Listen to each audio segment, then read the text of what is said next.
പുതിയൊരു വീഡിയോയിലേക്ക് ഒരിക്കൽ കൂടി എല്ലാ സുഹൃത്തുക്കൾക്കും സ്വാഗതം. ഇന്ന് നമ്മൾ പരിചയപ്പെടുത്തുന്നത് നിങ്ങളുടെ ജിമെയിൽ ഫുള്ളാകുന്ന ഒരു ഇഷ്യൂസ് നിങ്ങൾക്ക് എല്ലാവർക്കും തന്നെ ഉണ്ടാകാറുണ്ട്. നമ്മൾ ജിമെയിൽ ഫുള്ളായി കഴിഞ്ഞ് കഴിഞ്ഞാൽ ജിമെയിലിൽ നമുക്ക് പറ്റുന്ന ഏറ്റവും വലിയ പ്രശ്നം എന്നാന്ന് ചോദിച്ചു കഴിഞ്ഞാൽ നമുക്ക് വരുന്ന മെയിലുകൾ നമുക്ക് ലഭിക്കത്തില്ല, നമുക്കൊരു മെയിൽ സെൻഡ് ചെയ്യാൻ പറ്റത്തില്ല, നമുക്ക് എമർജൻസി ആയിട്ടുള്ള ഒരു കാര്യങ്ങളും ചെയ്യാൻ പറ്റത്തില്ല. നമുക്ക് ഗൂഗിൾ ടോട്ടലായിട്ട് ഗൂഗിളിൻ്റെ സ്റ്റോറേജ് ആയിട്ട് തരുന്ന 15 GB ആണ്. അത് ഫ്രീ ആയിട്ട് നമുക്ക് ഉപയോഗിക്കാവുന്ന ഒരു GB ആണ്. അത് നമുക്ക് കംപ്ലീറ്റ് ആ 15 GB തീർന്നു കഴിഞ്ഞാൽ ഗൂഗിൾ ഫോട്ടോസിലും ഒന്നും സേവ് ആകത്തില്ല. നമുക്ക് അതുപോലെ തന്നെ ഗൂഗിൾ ഫോട്ടോസിൽ ചിലപ്പോൾ നമുക്ക് ഒരുപാട് ആവശ്യമുള്ള ഫോട്ടോസൊക്കെ ആയിരിക്കും, നമുക്ക് ഡിലീറ്റ് ചെയ്യാൻ പറ്റത്തില്ലാത്ത സാഹചര്യമായിരിക്കും. അങ്ങനെ വരുന്ന സാഹചര്യത്തിൽ നമുക്ക് ജിമെയിൽ നമുക്ക് ഫ്രീ ആക്കി എടുക്കാം. അതാണ് ഇന്നത്തെ വീഡിയോയിലൂടെ നമ്മൾ പരിചയപ്പെടുന്നത്. നമുക്കിവിടെ മാനേജ് സ്റ്റോറേജ് ഒക്കെ അടിച്ച് കഴിഞ്ഞാൽ നമുക്കിവിടെ മാനേജ് സ്റ്റോറേജ് ഒക്കെ ഓപ്പൺ ആയിട്ട് വരും.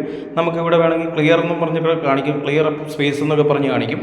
നമ്മൾ ഈ സ്പേസ് ക്ലിയർ ചെയ്യാൻ നോക്കിയാലും നമുക്കിവിടെ പേയ്മെൻറ്റ് ചോദിക്കും. നമ്മൾ പേയ്മെൻറ്റ് കൊടുത്തിട്ട് വേണം ഈ ഒരു അടുത്ത എത്ര GB നിങ്ങൾക്ക് വേണോ, നിങ്ങൾക്ക് 100 GB ഒക്കെ നമുക്ക് ലഭിക്കും. 100 GB ഒക്കെ നമുക്ക് പൈസ കെട്ടി എടുക്കാൻ പറ്റും. എന്നാൽ അതൊന്നും ഇല്ലാതെ നമുക്ക് ഫ്രീ ആയിട്ട് എങ്ങനെ വീണ്ടും നമുക്ക് ഉപയോഗിക്കാമെന്നുള്ളതാണ് നോക്കുന്നത്. നമ്മുടെ ഈ 15 GB ആവശ്യമില്ലാത്ത കുറേ അധികം കാണും, അതെല്ലാം നമുക്ക് എങ്ങനെ കളയാമെന്നുള്ളത് നോക്കാം. അതിന് നിങ്ങൾ നേരെ ബാക്കിലോട്ട് പോവാം. ഇത് നമുക്ക് ജിമെയിലിൽ പുതിയതായിട്ട് വന്നിരിക്കുന്ന ഒരു ഓപ്ഷനാണ്. ഇത് നിങ്ങൾക്ക് കാണാം, ഒരുപാട് ഗ്രൂപ്പുകളൊക്കെ വെറുതെ വന്ന് ഇതൊക്കെ നമ്മുടെ ഇതിനകത്ത് ഇങ്ങനെ മെസ്സേജുകളും മെയിലുകളും എല്ലാം വന്നുകൊണ്ടിരുന്ന് നമ്മുടെ മെമ്മറി ഓൾറെഡി ഫുള്ളായതാണ്. റൈറ്റ് സൈഡിൽ 3 ഡോട്ടിൽ ക്ലിക്ക് ചെയ്ത് കഴിഞ്ഞാൽ ഇവിടെ പുതിയൊരു ഓപ്ഷൻ എനേബിൾ ആയിട്ടുണ്ട്.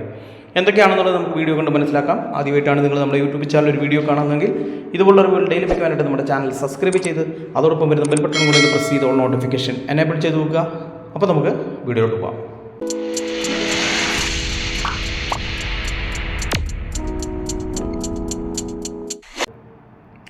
ഇവിടെ നിങ്ങൾക്ക് ഏറ്റവും താഴെ ബിൻ എന്ന് പറയുന്ന ഒരു ഓപ്ഷൻ കാണാം. അതിൽ നമ്മൾ ഓൾറെഡി ഡിലീറ്റ് ചെയ്ത ഒരുപാട് മെസ്സേജുകൾ ഇവിടെ കിടക്കുന്നതാണ്. ആ മെസ്സേജുകൾ നമുക്ക് ഇവിടെ നിന്നും ടോട്ടലായിട്ട് ഇവിടെ നിന്ന് നമുക്ക് ഡിലീറ്റ് ചെയ്യാനായിട്ട് നിങ്ങളിതിൽ ലോങ് പ്രസ് ചെയ്യുക. ലോങ് പ്രസ് ചെയ്താൽ സെലക്ട് ഓൾ എന്ന് പറയുന്ന ഒരു ഓപ്ഷൻ വരും. ഇതിൽ ക്ലിക്ക് ചെയ്തുകൊണ്ട് താഴെ കാണുന്ന ഇവിടെ empty now എന്ന് പറയുന്ന ഓപ്ഷൻ കൊടുത്തുകൊണ്ട് നിങ്ങൾക്ക് ഇതിനകത്ത് നമ്മൾ ഡിലീറ്റ് ചെയ്ത് കളഞ്ഞിരുന്ന ആ ഒരു മെസ്സേജുകൾ നമുക്ക് ഡിലീറ്റ് ചെയ്യാം. ഇങ്ങനെ ചെയ്താലും നമ്മുടെ ഇതിനകത്തുനിന്ന് ഒരുപാട് ഈ മെസ്സേജുകൾ വീണ്ടും വീണ്ടും വന്ന് ഫില്ലായിക്കൊണ്ടിരിക്കും. അതിനായിട്ട് ഗൂഗിൾ പുതിയൊരു ഓപ്ഷൻ കൊണ്ടുവന്നിട്ടുണ്ട്. മാനേജ് സബ്സ്ക്രിപ്ഷൻസ് എന്ന് പറയുന്ന ഒരു ഓപ്ഷൻ നിങ്ങൾക്ക് ഏറ്റവും താഴെ അതിൻ്റെ തൊട്ട് താഴെയായിട്ടുള്ള ഓപ്ഷനിൽ വന്നിരിക്കുന്നത് കാണാം. അതിൽ ക്ലിക്ക് ചെയ്യാം. ക്ലിക്ക് ചെയ്ത് കഴിഞ്ഞാൽ ഇതുപോലെ ഒരുപാട് നിങ്ങൾ ഏതൊക്കെ വെബ്സൈറ്റിൽ ഏതൊക്കെ മെയിലിൽ നിങ്ങൾ ആഡായിട്ടുണ്ടോ അതിൻ്റെ എല്ലാ മെസ്സേജുകൾ നിങ്ങൾക്ക് ഇങ്ങനെ വന്നുകൊണ്ടിരിക്കുന്നത് കാണാം. അപ്പോൾ നിങ്ങൾ എന്ത് ചെയ്യണമെങ്കിൽ നിങ്ങൾക്ക് ഇതിനകത്ത് ആവശ്യമില്ലാത്തത് സെലക്ട് ചെയ്യാം. നമുക്ക് ഒരുപാട് ആവശ്യമില്ലാത്ത ഒത്തിരി മെസ്സേജുകൾ ഇതിനകത്ത് വരുന്ന കാണും. നിങ്ങൾ നേരത്തെ ചെയ്തിട്ടിരുന്ന ഒരുപാട് കാര്യങ്ങൾ ഇതിനകത്ത് ഇങ്ങനെ വരുന്ന കാണും. അപ്പോൾ നമുക്ക് ഇതിനകത്ത് അതിങ്ങനെ സെലക്ട് ചെയ്തെടുത്തിട്ട് നിങ്ങൾക്ക് ആവശ്യമില്ലാത്ത ഏതെങ്കിലും വരുവാണെങ്കിൽ ഞാൻ ഇതിനകത്തൊന്ന് എടുത്ത് ഒത്തിരി കളഞ്ഞാണ് കേട്ടോ. എനിക്ക് ആവശ്യമുള്ളതൊക്കെയാണ് ഇപ്പം നിലവിൽ കിടക്കുന്നത്. ഇല്ലാത്തതൊക്കെ നമ്മൾ ഒരുപാടുള്ളത് എടുത്ത് കളഞ്ഞതാണ്. അപ്പോൾ ഇത് ഓൾറെഡി സബ്സ്ക്രൈബ് ചെയ്ത് വെച്ചേക്കുന്ന ഓരോ ഇതാണ്. നമ്മൾ സബ്സ്ക്രൈബ് ചെയ്തേക്കുന്നതുകൊണ്ട് നമുക്ക് നോട്ടിഫിക്കേഷൻ ആയിട്ട് വരുന്നതാണ് ഇങ്ങനെ. അപ്പോൾ ഞാനിപ്പോൾ ഇവിടുന്ന് ഈ സാംസങ് എന്ന് പറയുന്ന ജസ്റ്റ് എടുത്തു. അതിനുശേഷം നിങ്ങൾക്ക് ഇവിടെ കാണാം സാംസങ്ങിൻ്റെ ഇതുപോലെ 4 മെയിലുകൾ വന്ന് കിടപ്പുണ്ട്. അത് MB ഉള്ള മെയിലുകളായിരിക്കും, ചിലപ്പോൾ ഫയൽ അടക്കമുള്ള മെയിലുകളായിരിക്കും. നിങ്ങൾ എന്ത് ചെയ്യുന്നത്, ഇവിടെ ലോങ് പ്രസ് ചെയ്യുക.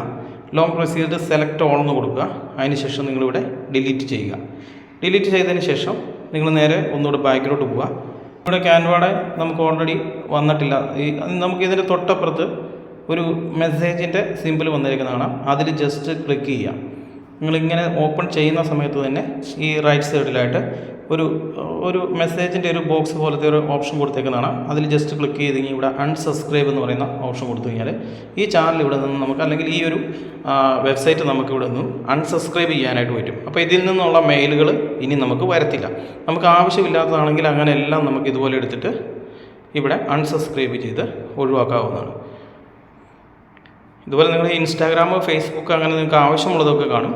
അതൊന്നും നിങ്ങൾ കളയരുത്. നിങ്ങൾക്ക് ആവശ്യമില്ലാത്ത ഒരുപാട് മെയിലുകൾ ഇങ്ങനെ ചുമ്മാ നിരന്തരമായിട്ട് വരുന്ന കാണും. അതിങ്ങനെ എടുത്തിട്ട് നിങ്ങൾ ഡിലീറ്റ് ചെയ്ത് കളയുക. അപ്പോൾ സുഹൃത്തുക്കളെ, ഈ ഒരു വീഡിയോ ഇൻഫർമേഷൻ നിങ്ങൾക്ക് പ്രയോജനപ്രദമായെങ്കിൽ ഈ ഒരു അറിവ് നിങ്ങളുടെ സുഹൃത്തുക്കൾക്കും കൂടെ ഷെയർ ചെയ്ത് കൊടുക്കുക. വീഡിയോ ഇഷ്ടപ്പെട്ടാൽ തീർച്ചയായിട്ടും വീഡിയോയ്ക്ക് ലൈക്ക് തരിക. നിങ്ങളുടെ അഭിപ്രായം വീഡിയോയ്ക്ക് താഴെ കമൻറ്റായിട്ട് രേഖപ്പെടുത്തുക. പുതിയ വീഡിയോ ആയിട്ട് കാണുന്നവരെ നല്ല ദിവസം ആശംസിക്കുന്നു. Bye, see U.